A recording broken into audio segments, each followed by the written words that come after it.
Good morning, everybody. I wanted to provide an update on the situation in Ukraine and the steps that the United States is taking in response. Over the last several days, we've continued to be deeply concerned by events in Ukraine. We've seen an illegal referendum in Crimea, an illegitimate move by the Russians to annex Crimea, and dangerous risks of escalation, including threats to Ukrainian personnel in Crimea and threats to southern and eastern Ukraine as well. These are all choices that the Russian government has made, choices that have been rejected by the international community as well as the government of Ukraine. And because of these choices, the United States is today moving, as we said we would, to impose additional costs on Russia. Based on the executive order that I signed in response to Russia's initial intervention in Ukraine, we're imposing sanctions on more senior officials of the Russian government. In addition, we are today sanctioning a number of other individuals with substantial resources and influence who provide material support to the Russian leadership, as well as a bank that provides material support to these individuals. Now, we're taking these steps as part of our response to what Russia has already done in Crimea. At the same time, the world is watching with grave concern as Russia has positioned its military in a way that could lead to further incursions into southern and eastern Ukraine. For this reason, we've been working closely with our European partners to develop more severe actions that could be taken if Russia continues to escalate the situation. As part of that process, I signed a new executive order today that gives us the authority to impose sanctions not just on individuals but on key sectors of the Russian economy. This is not our preferred outcome. These sanctions would not only have a significant impact on the Russian economy, but could also be disruptive to the global economy.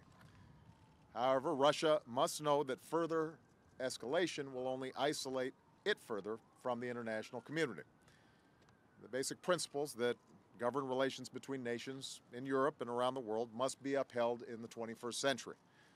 That includes respect for sovereignty and territorial integrity. The notion that nations do not simply redraw borders or make decisions at the expense of their neighbors simply because they are larger or more powerful. One of our other top priorities continues to be providing assistance to the government of Ukraine so it can stabilize its economy and meet the basic needs of the Ukrainian people. As I travel to Europe next week to meet with the G7 and other European and Asian allies, I once again urge Congress to pass legislation that is necessary to provide this assistance, and do it right away.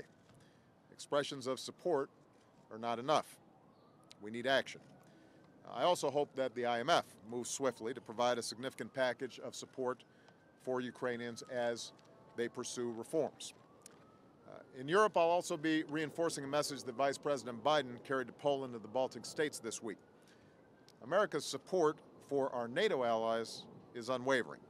We're bound together by our profound Article 5 commitment to defend one another and by a set of shared values that so many generations sacrificed for. We've already increased our support for our Eastern European allies, and we will continue to strengthen NATO's collective defense, and we will step up our cooperation with Europe on economic and energy issues as well. Now, let me close by making a final point. Diplomacy between the United States and Russia continues. We've emphasized that Russia still has a different path available, one that de-escalates the situation and one that involves Russia pursuing a diplomatic solution with the government in Kiev, with the support of the international community. The Russian people need to know, and Mr. Putin needs to understand, that the Ukrainians shouldn't have to choose between the West and Russia. We want the Ukrainian people to determine their own destiny and to have good relations with the United States, with Russia, with Europe, with anyone that they choose. That can only happen if Russia also recognizes the rights of all the Ukrainian people to determine their future as free individuals and as a sovereign nation. Rights that people and nations around the world understand and support. Thank you very much, everybody.